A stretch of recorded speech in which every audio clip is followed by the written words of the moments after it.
Bonjour et bienvenue dans ce dernier journal des sports de l'année. Pour cette occasion, nous avons choisi de délocaliser le journal des sports au stade de baseball de Saint-Julien-les-Villas qui vient tout juste d'être terminé.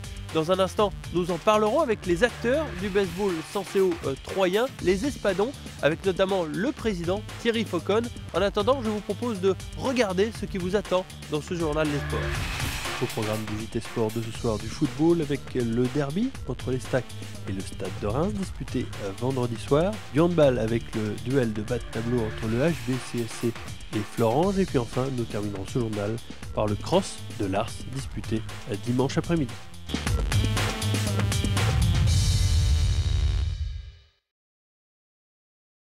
Pour son dernier match de l'année à domicile, les Stacks recevaient le Stade de Reims dans un derby qu'on attendait très chaud au Stade de l'Aube vendredi soir, et on peut dire qu'on n'a pas vraiment été déçus.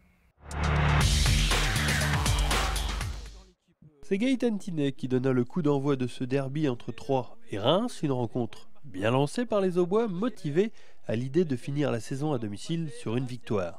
Obadi est bien proche de trouver l'ouverture, mais sa balle fuit le cadre.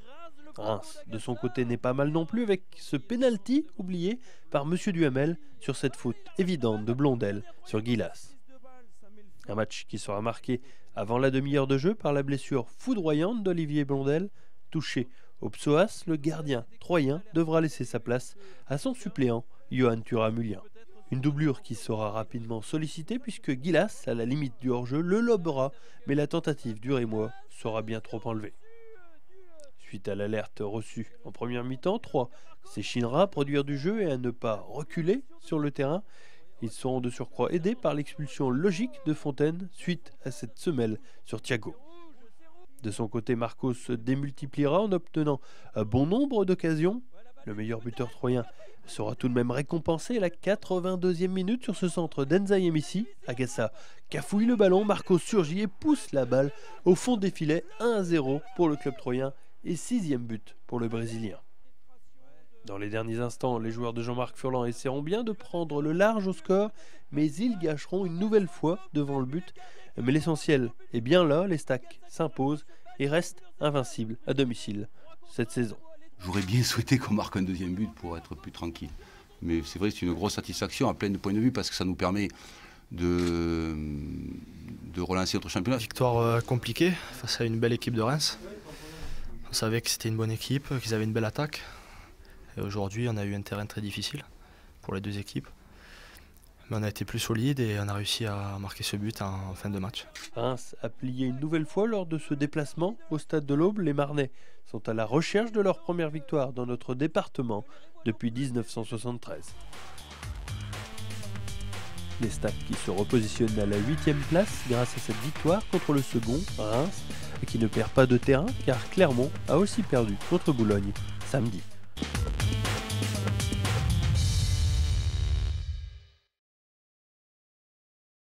On parle maintenant du match de la mort entre le Savino Chapelain et Florange. Match de la mort, pourquoi? Parce que Florange, dernier du championnat, se présentait au COSEC de la Nouloutel samedi soir avec dans l'espoir de ramener enfin une victoire en championnat. Mais le Savino Chapelain avait beaucoup trop envie de ramener une victoire à ses supporters pour espérer croire encore au maintien. C'est sous les yeux du joueur au bois du club de Chambéry, Simon Mayayo, que les Saviniens prirent la rencontre à bras le corps en menant rapidement dans le match face à un adversaire plutôt timide. À la 17e minute, les joueurs d'Olivier Dufour mènent de 5 buts sur cette réalisation de Jacquelin, mais sans avoir été vraiment transcendants. Nonchalants, sans grand génie, les Savino-Chapelain sont même punis par une équipe adverse pourtant bien faible et de surcroît venue dans l'Aube avec seulement 9 joueurs. Revenu à un but à 7 minutes de la fin, Florange décroche pourtant peu avant la mi-temps et le HBCSC peut s'estimer heureux de rejoindre les vestiaires avec 3 buts d'avance, 13-10. L'entraîneur Olivier Dufour ne comprend pas vraiment cette première période en demi-teinte. On va dire que c'est bien payé, parce qu'on a fait une mauvaise première mi-temps. Alors la peur de ce match qui était important pour nous, ou je sais pas, j'ai du mal à expliquer en fin de compte cette première mi-temps qui est vraiment très poussive. On n'a pas joué, on a complètement déjoué, on s'est mis au niveau de l'adversaire, et puis en fin de compte ça a fait un non-match. Heureusement pour lui, ses joueurs font plutôt une bonne entame de deuxième mi-temps avant de retomber dans leur travers. physiquement. Avec ses 9 joueurs donc sans rotation, ou presque, Florange va plonger, complètement épuisé, le moment choisi pour Clément Deton pour aligner une guirlande de buts pour porter son équipe vers un nouveau succès très important. Le HBCSC l'emporte 30-19. Sur cette victoire-là, les mecs arrivent quasiment Florange hors jeu pour la fin de la saison. Ils sont à 10 matchs de défaite. Nous, on revient à 3 victoires. Je pense que les autres qui sont juste devant nous, qu'on n'a pas encore joué, Reims, Bois-Colombes, ils vont peut-être pas gagner ce week-end. Donc on revient dans les 10e. Je pense qu'on sort de la zone rouge ce soir. On verra les résultats, mais je pense que c'est faisable. Grâce à ce succès, le club Savino-Chaplin met la lanterne rouge Florange à distance et permet du même coup de se rapprocher des autres candidats au maintien. Troisième victoire de la saison pour le HBCSC, belle performance aussi pour les TAC qui en déplacement à Bois-Colombes s'est imposé 29-26 et remonte donc en 5e position au classement alors que les Savino-Chaplin se sortent petit à petit de la zone de relégation. En badminton, lors de la dernière journée du championnat de France de National 3, le PL3 s'est imposé face à Nancy-Villers 6-2. La troisième victoire cette saison pour le PL3, une victoire qui leur permet d'être encore en course pour l'accession cette saison.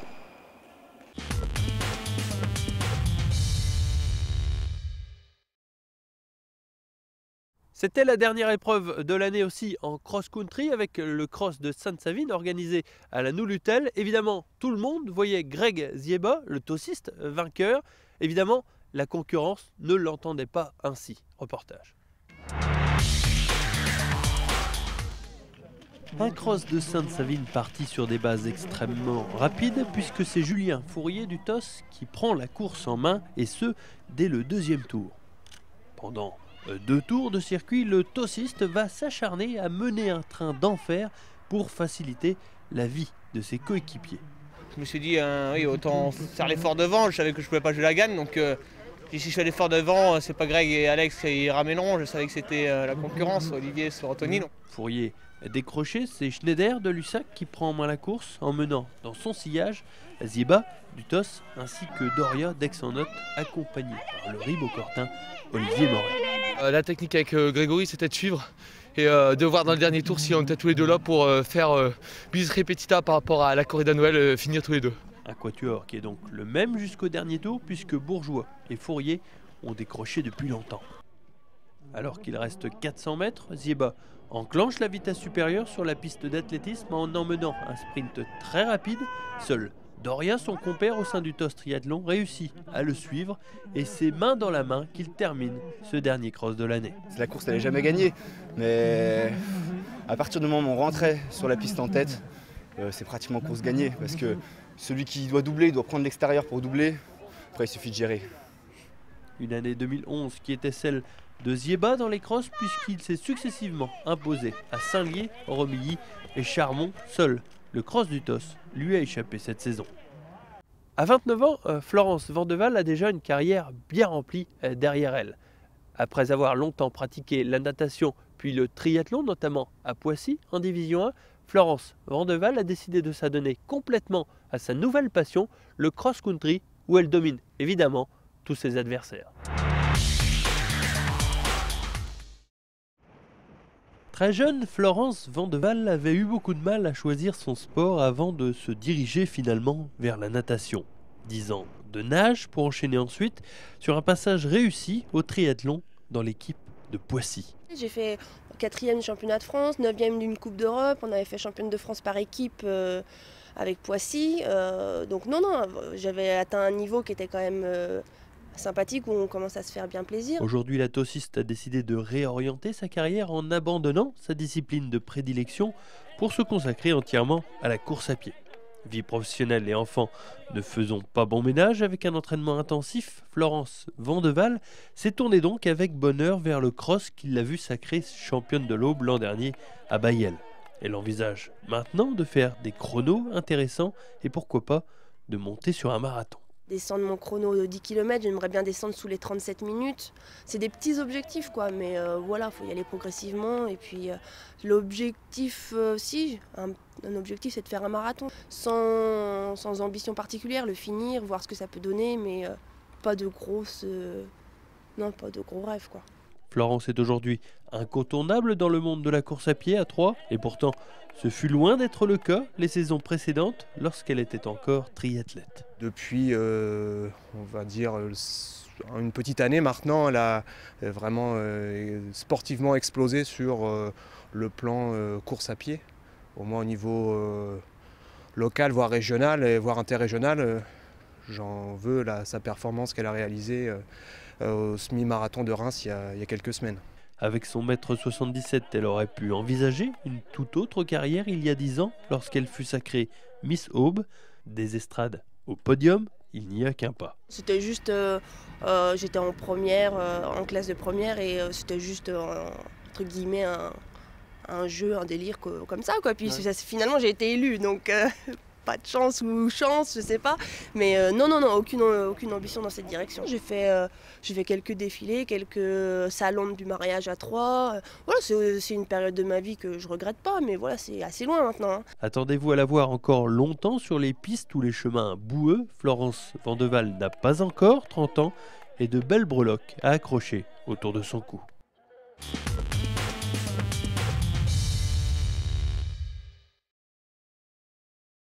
Je vous propose à présent de découvrir la meneuse de jeu du Sainte-Savine Basket, Jennifer Vignola. Sans elle, le jeu de Sainte-Savine ne serait pas ce qu'il est actuellement. Sans elle, Sainte-Savine ne serait certainement pas en tête du championnat. Je vous propose de découvrir le chef d'orchestre du SSB.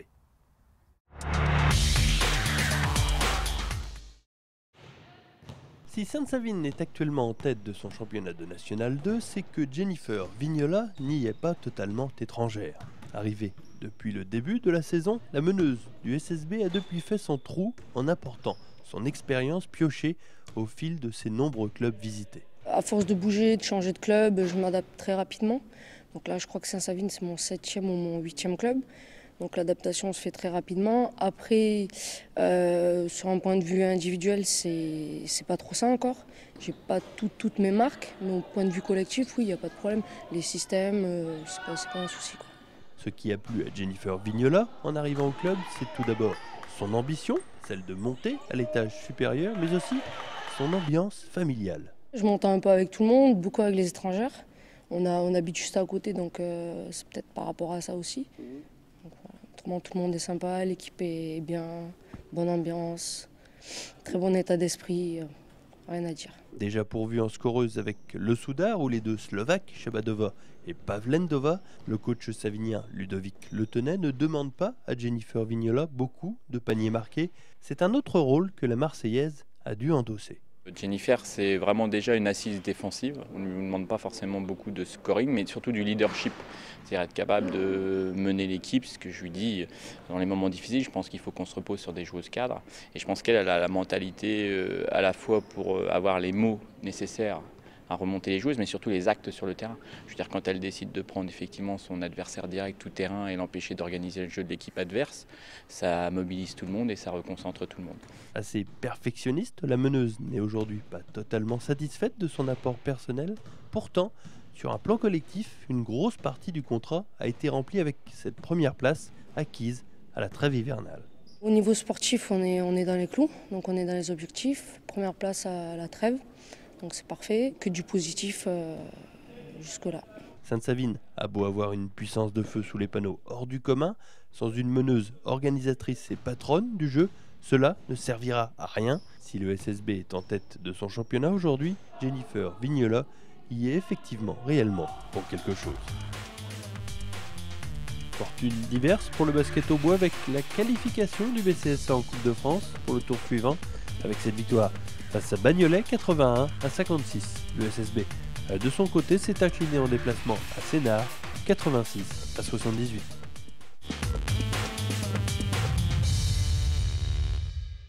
Je vous propose maintenant d'aller à la rencontre de Thierry Fauconne, le président des Espadons de Troyes. Thierry, c'est l'aboutissement enfin d'un long travail, ce terrain de baseball. Vous n'avez jamais été découragé? Non, jamais. Enfin, il y a eu quelques moments de mou, mais bon, avec M. Moreau, ça avait redonné de la gouache pour repartir du bon pied. Donc je n'ai eu de soucis particuliers. Thierry, vous êtes arrivé il y a 4 ans à Troyes pour fonder un club de baseball. Il a fallu attendre tout ce temps pour avoir des structures dignes de ce nom. Ça a été long.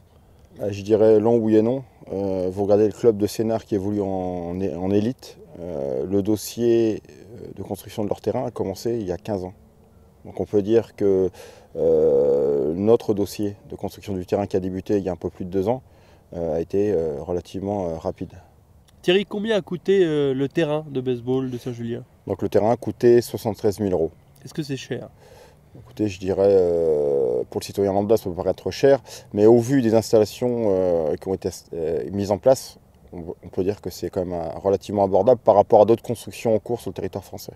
Au cours de toutes ces années, est-ce que vous n'avez pas été tenté de jeter l'éponge? Parce qu'on l'a vu au cours d'un reportage, ce terrain était encore à l'état de friche et vous étiez complètement découragé. Écoutez, après, moi j'ai mes coéquipiers derrière qui m'ont toujours soutenu. Donc après, j'ai M. Moreau, j'ai mes coéquipiers qui étaient toujours derrière. C'est vrai quand on avait l'impression que ça n'allait pas avancer. Et non, on fait. Après ça, on est toujours resté droit devant. C'est vrai que grâce à la mairie de Saint-Julien, ça a bien avancé. M. Moreau a cru vraiment au dossier, et M. Moreau et M. Picara, pardon. Et donc, c'est vrai que ça nous a permis d'avancer vite et dans de bonnes conditions.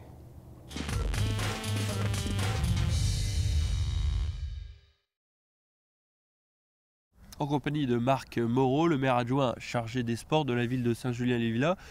Bonjour Marc. Bonjour. Alors vous avez été l'un des artisans donc de cette construction du terrain de baseball, où vous êtes acharné pour que les Espadons obtiennent le droit de construire sur ce terrain de baseball. Oui, bien sûr, puisque nous sommes partenaires du Grand 3 dans cette opération.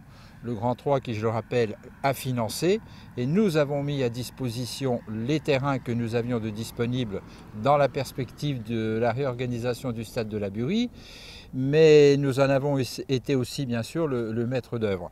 Alors oui, il fallait que ce terrain aboutisse, parce que les Espadons, depuis de nombreuses années, vous le savez, attendaient cette issue favorable, bien évidemment. Le Grand 3 s'y était engagé, nous l'avons réalisé. Dans le sport, sur le plan national, vous êtes déjà impliqué dans le projet de Rosières Saint-Julien Handball. Maintenant, vous avez l'occasion avec le baseball de percer une nouvelle fois sur ce terrain.